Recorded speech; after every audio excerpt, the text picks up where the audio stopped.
ಸದ್ಯದ ಪರಿಸ್ಥಿತಿನಲ್ಲಿ ನಾನು ಅಲ್ಲಿಗೆ ಬರೋದಕ್ಕಾಗಲ್ಲ. ದಯವಿಟ್ಟು ನನ್ನನ್ನು ತಪ್ಪಾಗಿ ತಿಳ್ಕೊಳ್ಬೇಡಿ.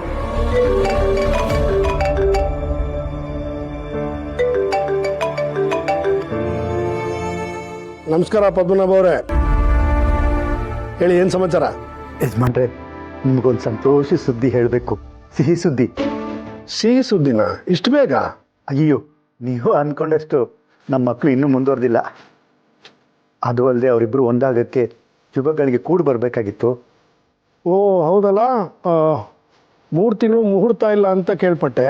ಅದೆಲ್ಲ ಮುಗಿತೆ ಯಜಮಾನ್ರೆ. ಇವತ್ತು ಒಳ್ಳೆ ಮುಹೂರ್ತ ಇದೆಯಂತೆ. ತುಂಬ ತಿಳಿದವರು, ನಮ್ಮ ಮಕ್ಕಳಿಗೆ ಒಳ್ಳೆಯದೇ ಬಯಸೋರು, ಒಳ್ಳೆ ಮನಸ್ಸಿರೋರು ಭವಿಷ್ಯ ಹೇಳಿದ್ದಾರೆ.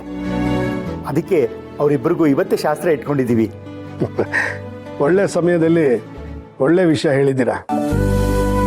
ಸ್ವಲ್ಪ ಬೇಸರನೂ ಬಿಸಿಲಿತ್ತು, ಈಗ ತಂಗಾಳಿ ಬೀಸ್ದಾಗಾಯ್ತು. ಯಾಕೆ ಯಜಮಾನ್ರೆ, ಯಾಕೆ ಹಾಗಂತೀರಾ? ಯಾವತ್ತೂ ನೀವು ಬೇಸರದಲ್ಲಿ ಇರಬಾರ್ದು.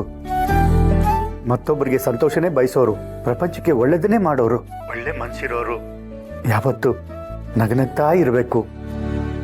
ಒಳ್ಳೆ ಮನಸ್ಸಿರೋರು, ಒಳ್ಳೆಯವರು ವಿಧಿ ಆಟನ ಬದಲಾಯಿಸಕ್ಕಾಗಲ್ವಲ್ಲ ಪದ್ಮನಾಭ ಅವರೇ. ಇಂದೇ ಡೌನ್ಲೋಡ್ ಮಾಡಿ ಮತ್ತು ನಿಮ್ಮ ನೆಚ್ಚಿನ ಶೋಗಳನ್ನು ಆನಂದಿಸಿ.